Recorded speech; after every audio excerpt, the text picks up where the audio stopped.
Good morning, and Payton here on Coffee Chat. Thank you for tuning in. And we have a very special guest today. Her name is Tina Skirvin, and she is an exciting lady. She has her own business called Trace Investigations. And I have spent some time with her on what she does through her business and her family, and it is amazing. And I want to share this information to you as well. Um, One of the things that she had suggested to me when we were talking is that the there is an increase in families as far as the concern on the security of family and family law. And so this is something that she would like to share with us. So I'm going to just jump in. And Tina, if you would go ahead and tell us a little bit about yourself. Hi, Anne. Thanks so much for having me. I appreciate it very much. I am a lifelong Monroe County resident. I went to high school in Bloomington, uh, college at University of Indianapolis.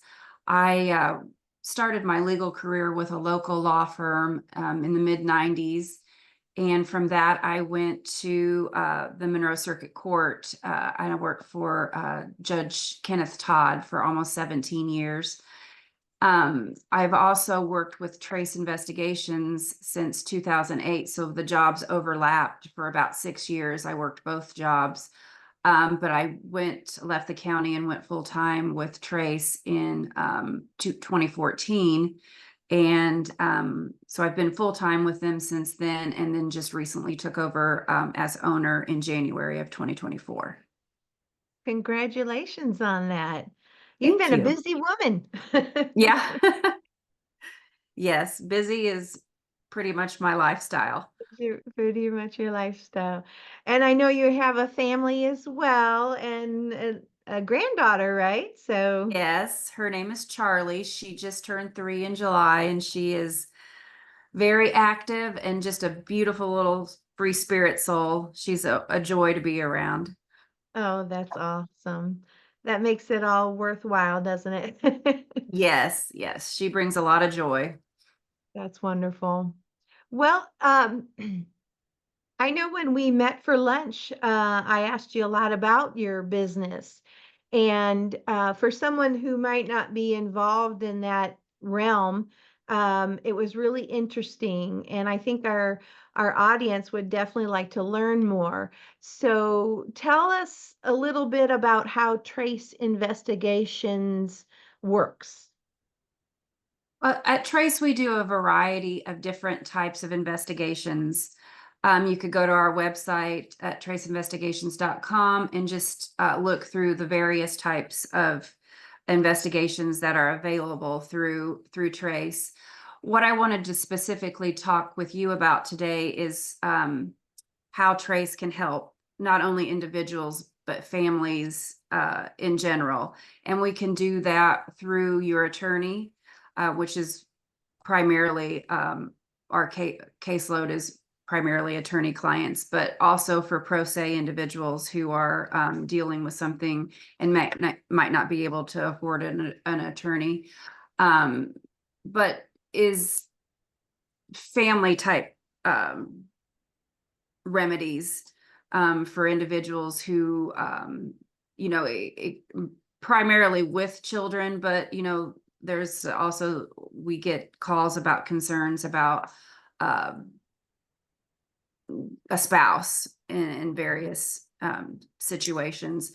So I've seen a significant increase in these types of the need for these types of investigations in the last 2 to 3 years. And that could involve anything from a newly filed divorce, and information is needed to support my client's case. And that can come in so many different forms, or maybe possibly a post-divorce or paternity action where mom or dad has met someone new, and the my a client is concerned about the background of that individual. So we can help through, or perhaps the welfare of the child while the child is with the other parent. So that could involve, we can help a lot with those kind of things, doing backgrounds, doing surveillance, kind of keeping tabs on that parent while the child is in his or her care. Um, it just seems to have become an increasingly an a concern that seems to be on the rise from what I can see. Hmm. I can understand that. I just know, within my extended family and my friends that they're, just unfortunately, divorce is so much more prevalent. And when there are kids involved, um, that would be a huge concern. And for me, it would be in hopes that if my yeah, ex-husband were to meet someone, that I would feel confident and want to know that this is going to be a safe thing. It's not that my intentions would be to find something bad, but my concern is all about the children. And I can Yes, see. and mine as well. Um, and it really goes to it can be about gathering evidence to support and enhance your case in court, but it can also and is much of the time just a peace of mind for that Mhm. parent. Right. And I think oftentimes, mom or dad hires us and they just know that, whatever, A, B, or C, they just know that this is happening or know that, and even if that's proven to be true, Hmm. great. But even if it's proven not to be true, that gives them a peace of mind, like, okay, I was suspecting something and hired Trace and proved that to be not the case. So they can relax and be relieved more when the child is with the other parent. Exactly. I mean, just in general, when you're away from your children, depending on the age, it's a constant worry. Yeah. Yes. Yes. So, Yeah. well, good. Um, so when you're helping these families, um, how do you see that helping out the community? Well, I think that as a whole, it tends to when you put the responsibility and I don't know if burden is the right word on a third party versus trying to determine or gather this information yourself, um, it's more organized, it's more calm, it's more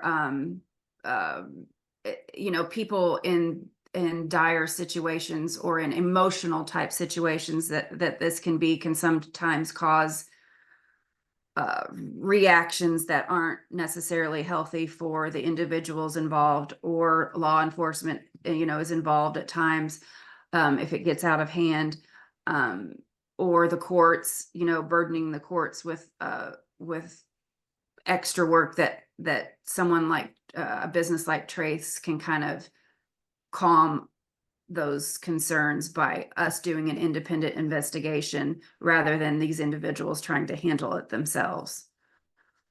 Right. Well, and I think too, if you're trying to handle it yourself, you're so emotionally attached to the situation, which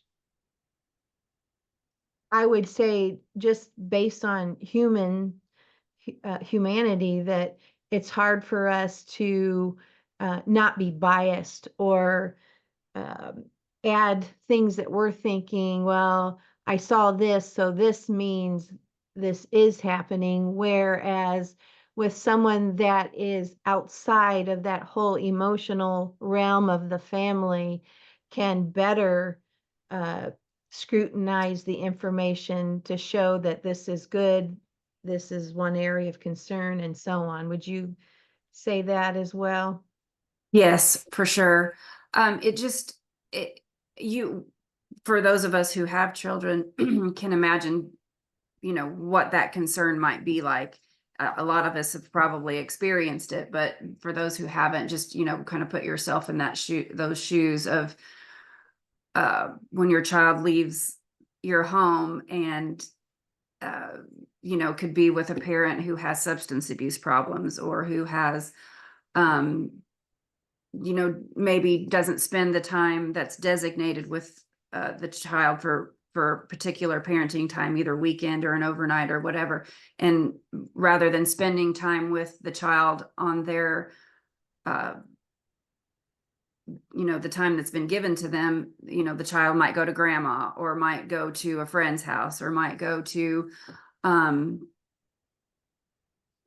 maybe the parent goes out and depending on the age of the child, leaves the child home alone. So those are, when the child leaves your home and you're suspecting these things, it Mhm.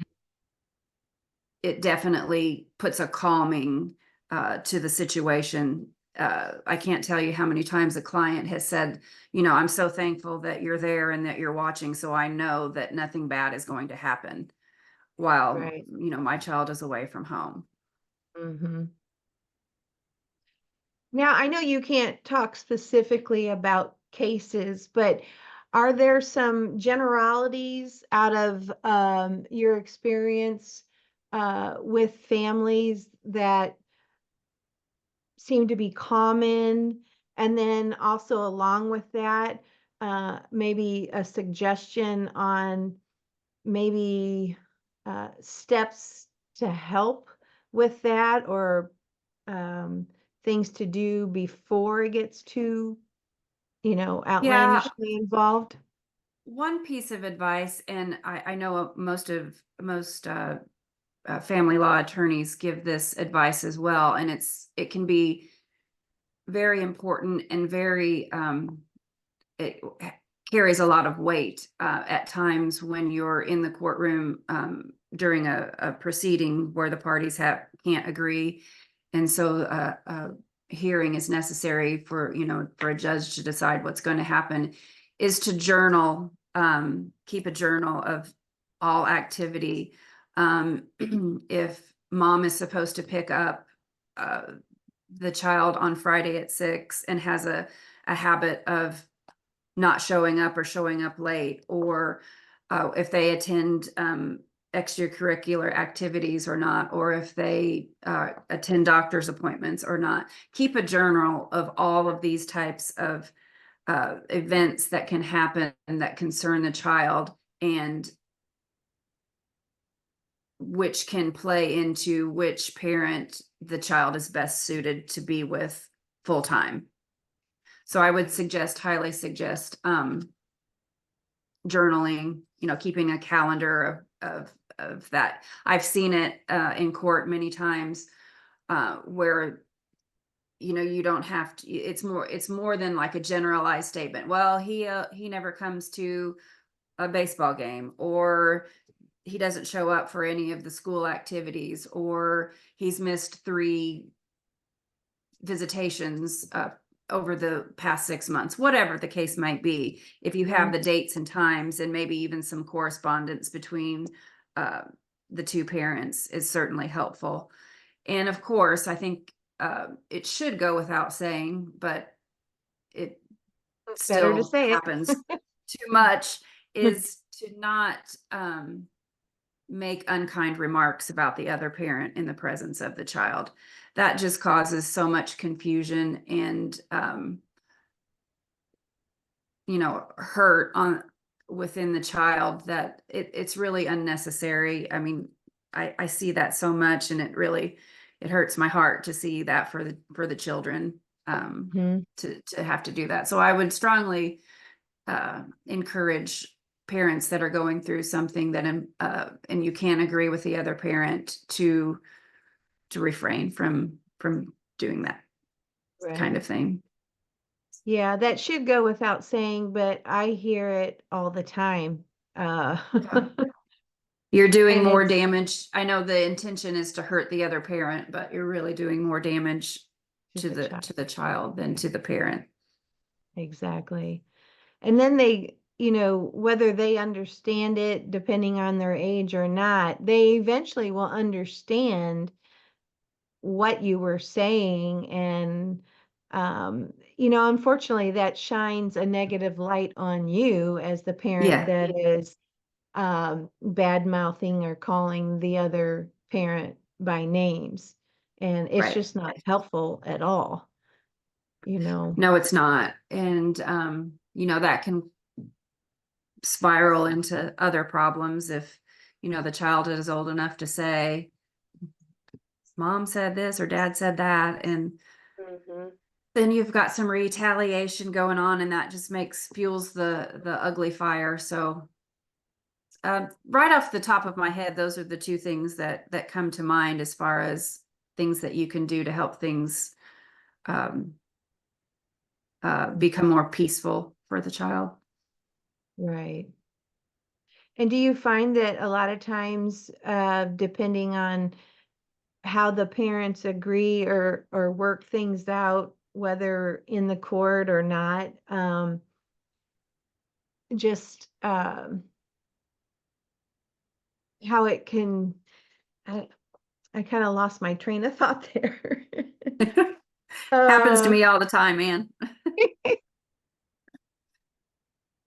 I was just thinking if, there's a way um, to almost like a preventative maintenance kind of thing to help the child either before or during the process just by having set up like just a counselor for the child to talk to, and that could be someone from the church, or that could be a counselor at school, or maybe a hired counselor, just so that child feels that they can talk about their feelings. Because I just know that there's times just within family that you would really like to get some emotions out, or just, you know, tell someone the story, maybe get a little advice without having to start some ruckus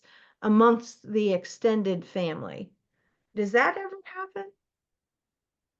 Yes, I see grandparents who are involved quite a bit with these situations. Surprisingly, sometimes the grandparent on, let's say, dad's side, Right. um, knows dad isn't behaving the way he should Uh-huh. and will help support the mom's case, or perhaps, feed information to the mom that helps us with not trying to get dad, but Right. just trying to make him see that, or her, it's not, it's both parents that can Hmm. be, not handling things properly. But also, but then again, it could be on the other hand too, where their grandparents are going to support their kids no matter what they're doing. And a lot of times the grandparents are funding the investigation, so they are very involved and are sharing lots of opinions about what should be done and what's going on and things like that. So it Right. definitely stretches out to extended family at times, and that it could be siblings as well. It doesn't necessarily have to be grandparents, but yeah, I Mhm. definitely see that a lot. Wow. That's awesome. Is there uh, any other things that you'd like to share about your business, or um, Um, like I said in the beginning, we do offer a lot of other types of services other than family law. Um, if you go to traceinvestigations.com, you can see our list. And if you have any questions, feel free to shoot me an email. I also recently, well, last fall, it's been almost a year. Actually, it has been right at a year. Um, completed the training required to become a guardian ad litem for family law type cases, divorces, paternities, and that's a court appointed advocate to determine what is best for the children in that particular situation. So it involves a lot of the same type of investigation requirements that other cases do, interviewing and writing reports and analyzing the situation and, providing a recommendation to the court. So I recently started guardian ad litem work. So that's also something that's often needed in these type of Mhm. cases. So that's kind of separate from, and it's not kind of, it is separate from Trace. But I do offer that. That is available. And is that through, whether it's through the court or even like in a private Yeah, both. situation It if could be either. someone Yeah, it can be okay, either. Hmm. okay. So, not knowing a lot about the court system, how does that actually work if, um, the court feels like there needs to be an advocate for the child, they, contact you as far Yeah, as getting well, that? they usually there's a number of guardian ad litems in the area, so they will offer the parties to choose from three, Okay. and one side gets to strike, and the other side gets to strike, and whoever's left is who's appointed. I see. Okay. Interesting. But then, Yeah, of course, if it's privately done, not through the yeah, they can courts, just then contact me they can directly. just contact you directly. Right. Okay. Well, Cool. wonderful. Yeah. I appreciate your time today. Thank So you let's so much, Anne. Oh, no problem. So let's, since this can be on social media and radio, it's traceinvestigations.com. That's your website. And do you want to give your email or is there like a connect button there on your website?